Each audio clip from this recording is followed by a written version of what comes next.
اسی وجہ سے میں اپنے خاندان والوں سے بھی کچھ خاص نہ ملتا تھا۔ لیکن ایک بار عید کے دن ابا نے زبردستی مجھے گوشت دینے پھپھو کے گھر بھیج دیا۔ جب میں گھر میں داخل ہوا تو پھپھو کی ایک بیٹی جو کہ اس وقت 5 سال کی تھی، وہ مجھ سے لگ بھگ 15 سال چھوٹی تھی، گھر کے صحن میں کھیل رہی تھی۔ وہ اس قدر حسین تھی کہ میری نیت اس پر خراب ہونے لگی۔ میں بہت عرصے بعد پھپھو کے ہاں گیا تھا تو وہ مجھ سے کہنے لگی کہ آج کھانا کھائے بغیر نہیں جانے دوں گی۔ پہلے تو میں نے انہیں منع کر دیا، مگر پھر کچھ سوچ کر میں فوراً سے مان گیا۔ پھپھو میرے آنے پر بے حد خوش تھی۔ وہ کسی بھی چیز پر دھیان دیے بغیر کھانا بنانے میں مصروف ہو گئی اور میں بہانے سے پھپھو کی چھوٹی بیٹی کے ساتھ کھیلنے لگا۔ پھپھو مجھے اس کے ساتھ یوں کھیلتا دیکھ کر خوش ہو رہی تھی، مگر وہ یہی نہیں جانتی تھی کہ میں ان کی بیٹی کے ساتھ کس قدر برا کرنے والا تھا۔ میں اس کو کھیلتے ہوئے بہانے سے باہر لے گیا اور گھر سے کافی دور ایک ویران جگہ پر لے آیا اور اس کے ساتھ غلط کام کرنے لگا۔ وہ چیخ چیخ کر رونے لگی۔ مجھے اس معصوم پری کے یوں تڑپ تڑپ کر رونے پر بھی ترس نہ آ رہا تھا۔ میں اپنے کام میں مگن تھا کہ اچانک کسی نے مجھے بے حد غصے میں آواز دی۔ جیسے ہی میں نے مڑ کر دیکھا تو ابا میرے پیچھے کھڑے تھے۔ انہوں نے ایک زوردار تھپڑ میرے منہ پر رسید کر دیا اور فوراً سے اس ننھی پری کو میرے چنگل سے نکال لیا۔ ابا کو اچانک یوں اپنے سامنے کھڑا دیکھ کر حیران تھا۔ ابا اس ننھی پری کو لے کر پھپھو کے ہاں چلے گئے اور مجھے گھر جانے کے لیے کہہ دیا۔ میں چپ چاپ گھر تو آ گیا، مگر اب مجھے بے حد پریشانی ہونے لگی تھی۔ میں سوچنے لگا تھا کہ یہ مجھ سے کیا ہو گیا۔ کچھ دیر بعد ہی ابا گھر لوٹ آئے اور انہوں نے مجھے الگ کمرے میں بلایا۔ میرے کمرے میں داخل ہوتے ہی وہ مجھے بری طرح مارنے لگے۔ میں خاموشی سے ان کی مار کھاتا رہا کیونکہ میں بے حد ڈھیٹ ہو چکا تھا۔ ابا کے اتنے مارنے کا بھی مجھ پر کوئی اثر نہ تھا۔ میں ابھی بھی اسی موقع کے بارے میں سوچ رہا تھا۔ نہ جانے کیوں مجھے یہ سب کر کے بہت سکون ملا تھا اور اب میں اپنا یہ سکون برقرار رکھنا چاہتا تھا، مگر اس واقعے کے بعد سے ابا مجھے گھر سے باہر نہ نکلنے دیتے اور میری ہر طرح کی سرگرمی پر نظر رکھتے۔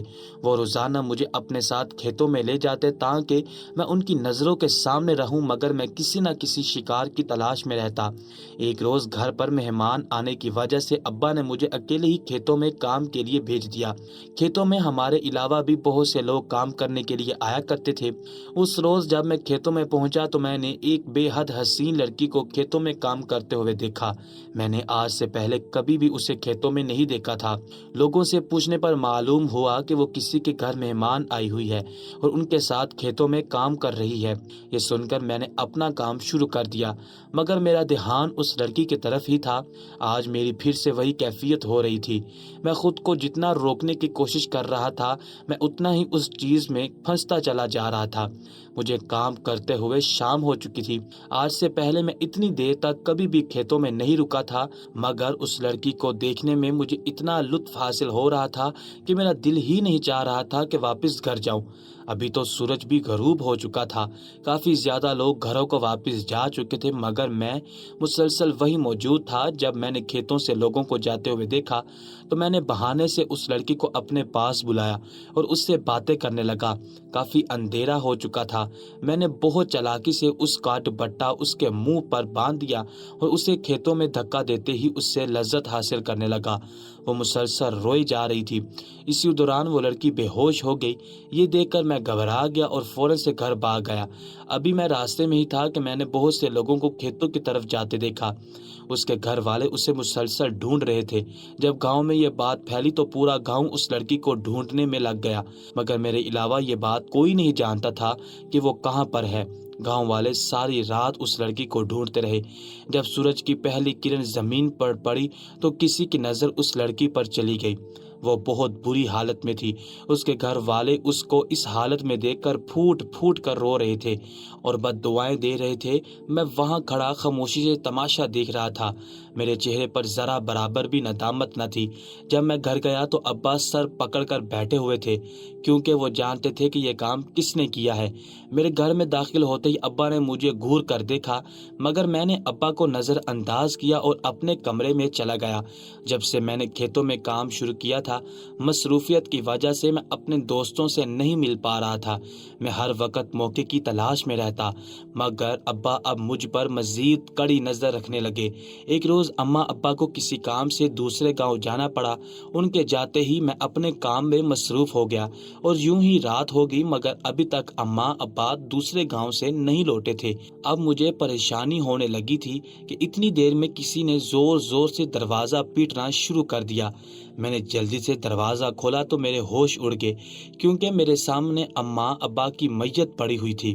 کسی نے انہیں بہت بے دردی سے مارا تھا۔ مجھے کچھ سمجھ نہیں آ رہی تھی، مگر پھر بھی میں نے خود پر بہت حد تک قابو رکھا۔ اماں ابا کی تدفین کے بعد میں کافی اکیلا ہو گیا تھا۔ بے شک میں ان کی ایک نہ سنتا تھا، مگر میرے لیے گھر میں ان کی موجودگی ہی کافی تھی۔ کچھ عرصے کے بعد جب میرا غم کم ہو گیا تو میں نے دوبارہ ہی کام شروع کر دیے۔ میں سارا دن اپنے عجیب و غریب دوستوں کے ساتھ وقت گزارتا۔ اب تو مجھے کوئی روکنے والا بھی نہ تھا۔ جب میں نے اپنے دوستوں سے دوبارہ ملنا شروع کیا تو میں نے اپنے جگری یار کو ان دونوں واقعات کے بارے میں بتایا۔ وہ میری باتیں سن کر حیران رہ گیا اور مجھ سے کہنے لگا، ایسا کرتے ہیں کہ ہم دونوں شادی کر لیتے ہیں، گھر میں بیوی آ جائے گی تو اس کام سے نجات مل جائے گی۔ میں بھی اس کی بات پر راضی ہو گیا، لیکن اس طرح کون ہمیں لڑکی دے گا؟ ہم دونوں نے اس بارے میں بہت سوچا اور پھر آخر کار ہم نے پیسوں کے لیے گاؤں کے ایک گھر میں رات کے وقت ڈاکہ ڈال دیا۔ جیسے ہی ہم اس گھر میں داخل ہوئے تو ہمارے ہوش اڑ گئے، کیونکہ سامنے ہی کمرے میں ایک اکیلی لڑکی چارپائی پر سوئی ہوئی تھی۔ اسے دیکھ کر میں خود پر قابو نہ رکھ پایا اور فوراً سے چارپائی پر چڑھ گیا۔ اس سے پہلے کہ لڑکی کچھ کرتی، میں نے اس کے دونوں ہاتھ مضبوطی سے پکڑ لیے اور دوسرے ہاتھ سے اس کے منہ کو زور سے بند کر دیا تاکہ وہ کسی کو بھلا نہ پائے اور اسے بے آبرو کر دیا۔ دوسری طرف یہ دیکھ کر میرے دوست سے برداشت نہ ہو رہا تھا۔ جیسے ہی میں پیچھے ہٹا تو میرا دوست چارپائی پر چڑھ گیا۔ وہ لڑکی بالکل نڈال ہو چکی تھی۔ ہم دونوں نے اپنی کارروائی پوری کرنے کے بعد گھر سے ضروری سامان لیا اور وہاں سے رفو چکر ہو گئے۔ صبح ہوتے ہی پورے گاؤں میں یہ بات پھیل گئی، مگر ہمیں کوئی نہ پکڑ سکا۔ یہ کام کر کے تو ہم دونوں کو بہت سکون ملا تھا۔ اس نے ابھی تک اتنا ہی کہا تھا کہ سلطان معظم غصے سے چلا اٹھے، ارے او ہنجارو، کیا تمہیں ایک بار بھی اس معصوم لڑکی پر ترس نہیں آیا؟ کیا تم دونوں نے ایک بار بھی میرے غیظ و غضب کے بارے میں نہیں سوچا؟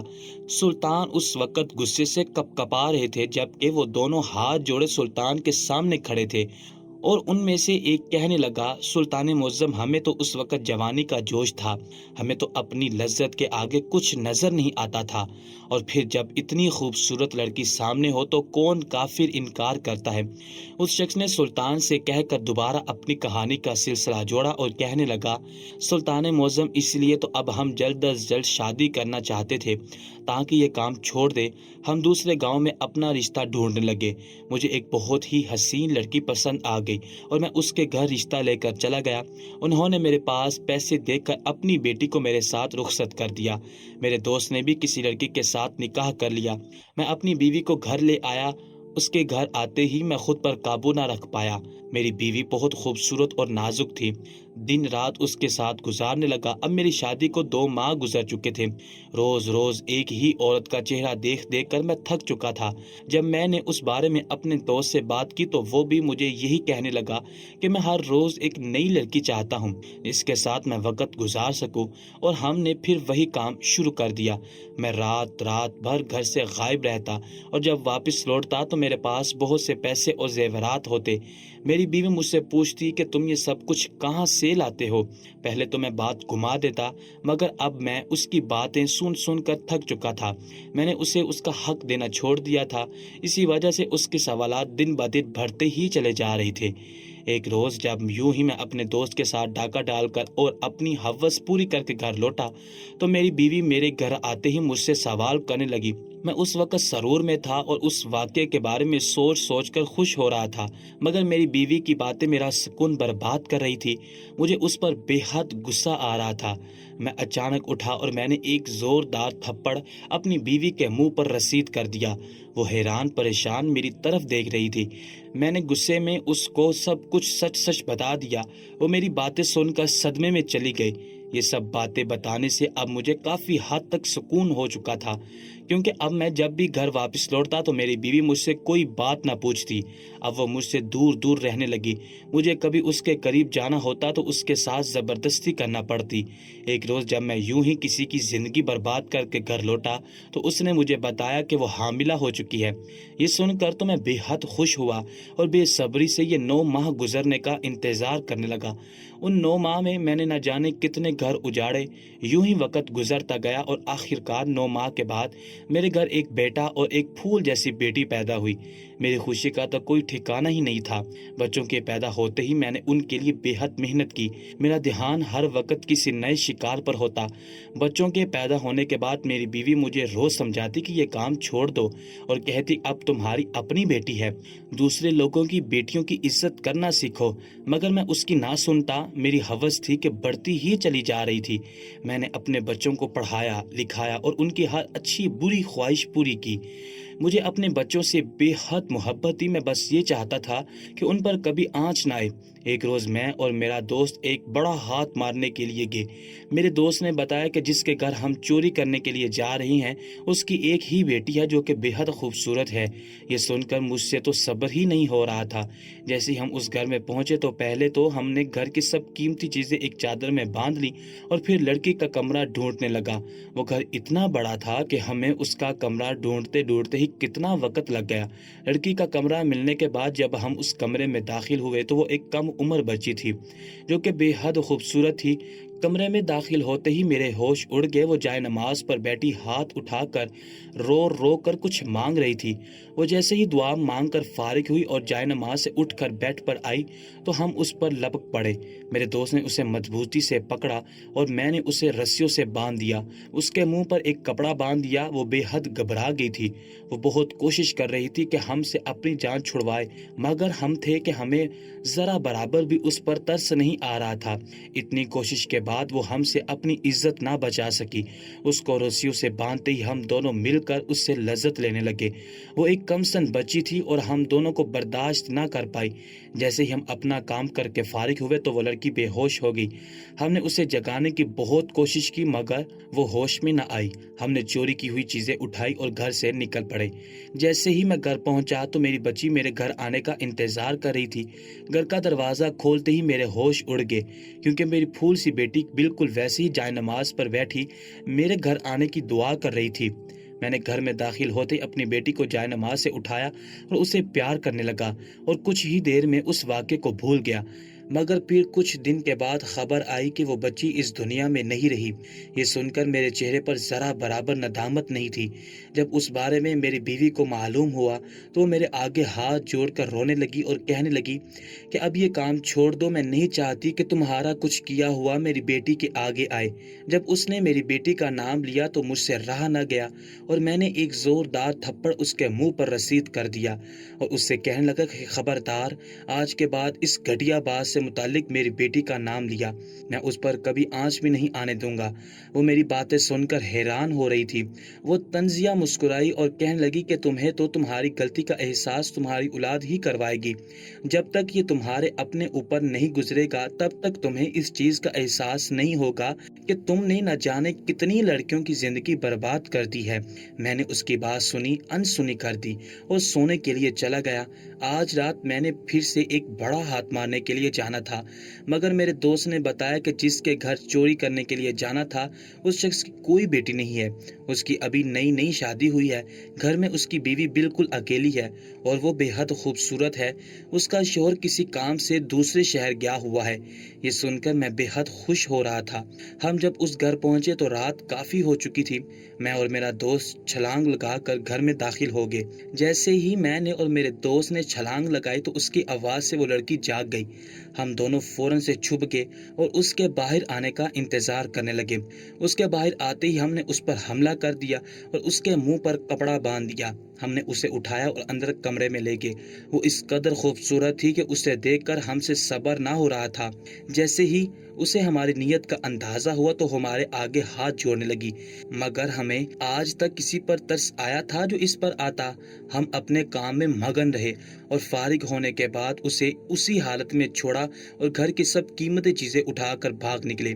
جب یہ بات گاؤں میں پھیل گئی اور اس کے خلاف سخت تشویش ہونے لگی کیونکہ وہ بہت امیر زادے کی بیوی تھی، ہم گھبرا گئے، کیونکہ جب ہم لڑکی کے ساتھ زبردستی کر رہے تھے تو اس نے میرے دوست کے چہرے سے نقاب کھینچ لیا تھا، جس سے اس کا آدھا چہرہ لڑکی کے سامنے ظاہر ہو گیا تھا، مگر میرے دوست نے فوراً سے دوبارہ نقاب سے اپنا چہرہ ڈھانپ لیا۔ ہم خوش تھے کیونکہ اتنی سخت تفتیش ہونے کے باوجود بھی کوئی ہمیں پہچان نہیں پایا تھا۔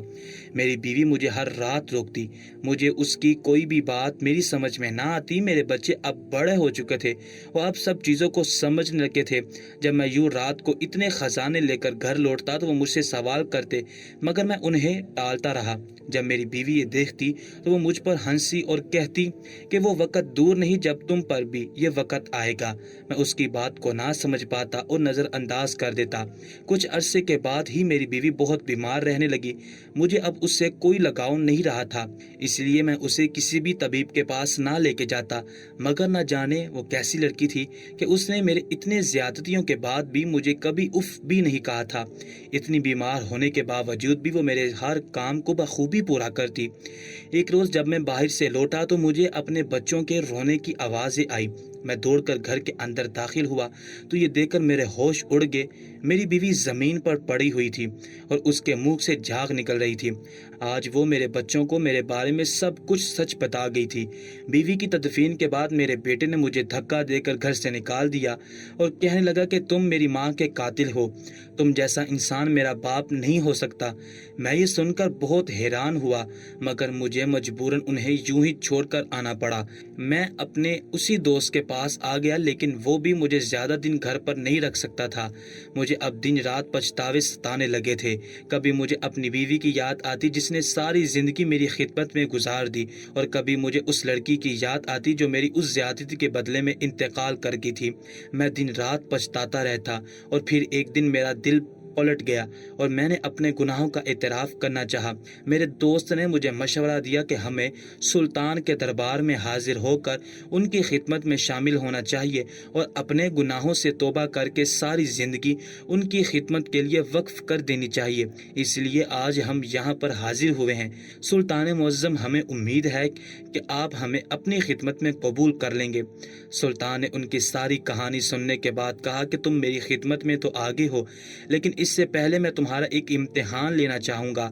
میں یہ جاننا چاہتا ہوں کہ واقعی تم نے دل سے توبہ کی بھی ہے کہ نہیں۔ سلطان نے یہ کہتے ہوئے ان دونوں کی طرف دیکھا تو وہ دونوں اس امتحان کے لیے رضامند تھے۔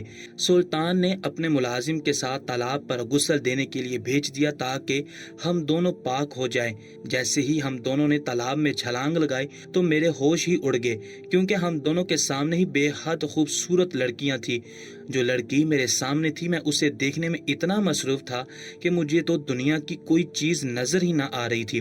میرے دوست نے چھلانگ لگاتے اس لڑکی کو پکڑ لیا اور اس سے لذت لینے لگا، مگر جیسے ہی میں نے اس لڑکی کو پکڑا تو وہ مجھ سے اپنی عزت بچانے لگی اور چیخو پکار کرنے لگی۔ میں بہت حیران ہوا کیونکہ میرے دوست کے سامنے جو لڑکی تھی وہ تو خاموشی سے سب کچھ برداشت کر رہی تھی۔ میں نے سوچا کہ یہ کون ہے جو اتنی خاموشی سے سب کچھ برداشت کر رہی ہے۔ اس سے پہلے کہ میں اس لڑکی کے ساتھ کچھ کرتا، میں نے نظریں اٹھا کر جب دوسری لڑکی کی جانب دیکھا تو میرے سر پر آسمان ٹوٹ پڑا۔ میری آنکھوں سے زاروں قدار آنسو بہنے لگے۔ میں نے اس لڑکی کو فوراً چھوڑا اور اپنے دوست کے آگے ہاتھ جوڑ کر کہنے لگا کہ اس لڑکی کو چھوڑ دو، مگر وہ مگن تھا کہ اسے میری کوئی بات سمجھ نہ آ رہی تھی۔ میں اسے چیخ چیخ کر یہ کہہ رہا تھا کہ یہ میری بیٹی ہے، اسے چھوڑ دو۔ میری بات سن کر وہ ہنسنے لگا اور کہنے لگا کہ آج سے پہلے تو تمہیں کسی کی بیٹی پر ترس نہ آیا، آج یہ سب تمہاری بیٹی کے ساتھ ہو رہا ہے تو تم مجھے یہ سب کچھ چھوڑنے کا کہہ رہے ہو۔ میں تمہیں نہیں جانتا، مجھے اپنا کام کرنے دو۔ میں رو رو کر فریاد کرنے لگا۔ سلطان اپنے کمرے کی بالکنی میں کھڑے یہ سب کچھ دیکھ رہے تھے۔ میں نے روتے ہوئے ہاتھ اٹھائے اور اپنے رب کے حضور توبہ کرنے کے بعد اپنی بیٹی کی عزت کی بھیک مانگی۔ جیسے ہی سلطان نے مجھے یہ سب کچھ کرتے ہوئے دیکھا، اس نے اپنے ملازموں کو حکم دیا اور انہوں نے میری بیٹی کو تالاب سے باہر نکال لیا۔ یہ دیکھ کر میری جان میں جان آئی۔